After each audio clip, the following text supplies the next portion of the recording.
Unfortunately, because of YouTube and because of copyright infringement, you basically can't post any video clips and this, that, and other of a movie anymore, especially if you want to do a review after you've seen it.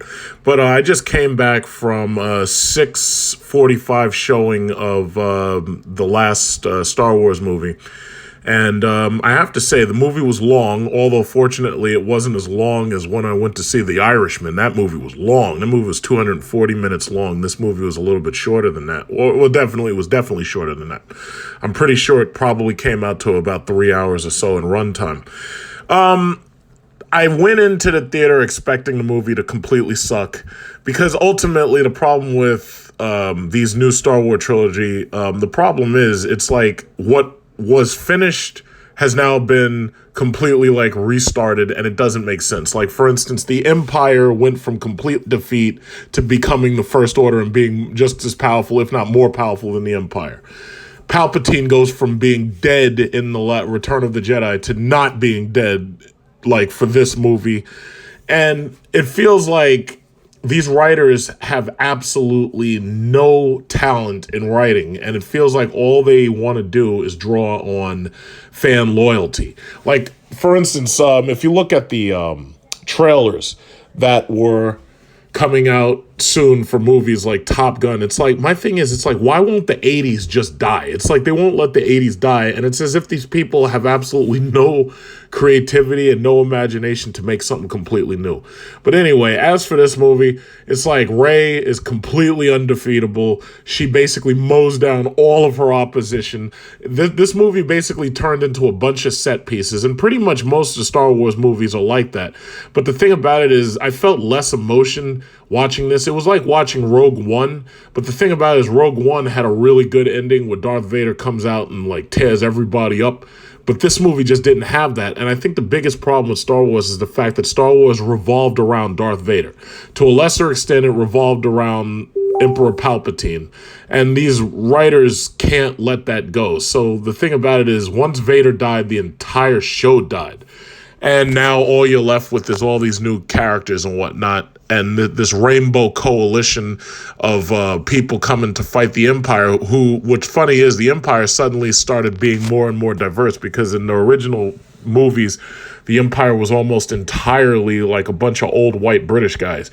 Now, when they do the cuts in the Empire, now you see all these multiracial stormtroopers, and you see these multiracial admirals and fleets and everything.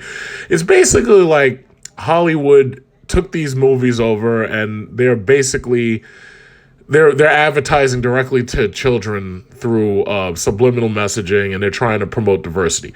Now, I got nothing wrong with, I have no problem with that. My problem is, in doing so, it's okay to do that. My problem is you have a shitty story. It's like the story in this movie, which I'm not going to spoil, it takes too long to get where it's trying to go.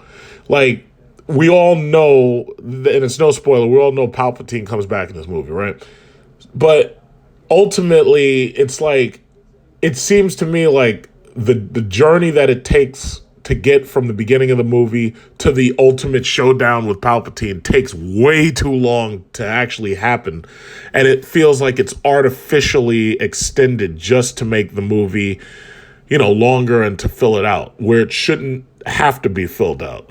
Where in the older movies, like the first trilogy, the second trilogy, the first trilogy told its entire story, and it did it perfectly. The prequels were telling the story, the backstory that you expect to get, that you're going to add up to make it to the original trilogy. But now this trilogy is just extending what should have been ended in Return of the Jedi. And in my opinion, I would say it's a 3 out of 5. I would say that the effects were pretty good. It's nothing you haven't seen before. It's the same old, same old. It's like they're blowing up planets and the rebels got to get together and stop them. I mean, I didn't expect them to use that same plot line over again, but yes, they did. and they always going to keep doing it. It's like the Empire had Death Stars, the First Order has a whole goddamn planet that blows up 7 planets at once, and now they're right back to the basics. They're blowing up planets again, and it never fails. It's funny because in the cartoon Exo Squad, the bad guy's name was Phaeton, and Phaeton's, they even said it in the show that Phaeton lacked an imagination, so his idea to end humanity was just to blow up the planet Earth. And at this point, I would say that all of these movies where the ultimate killer is some big planet killer that's planning to blow up the planet, it's like that just tells you that these people have no imagination whatsoever. And that's just what it is. And at this point, I'm like, I paid $23 to see that movie, and I think I spent another like 18 or something on nachos and some cheeseburger sliders and the soda. But I'm glad I saw it, because normally I would have waited till tomorrow, but I was like, no, let me get this shit out of the way, because it's like reading a book. You have to figure out how the story ends. You got to end the story, right? So I went to see it. If you're a Star Wars loyalist, you'll like the movie, I guess, but a lot of people are going to hate this movie outright. I can see it. I have to say, it wasn't horrible. It was just that we're tired of seeing invincible characters. We're tired of seeing that. We want to see characters who at least have earned the ability to be invincible, but on their own, in a journey. But these characters came out of nowhere, and you don't see a journey, and all of a sudden they come out there and they're just powerful, and it doesn't make any goddamn sense. So that's all I really wanted to say. I saw the movie. If you're going to see the movie, go see the movie. But most likely, if you're a loyalist, you're either going to like it or you're going to hate it. And that's just how it is. Very polarizing.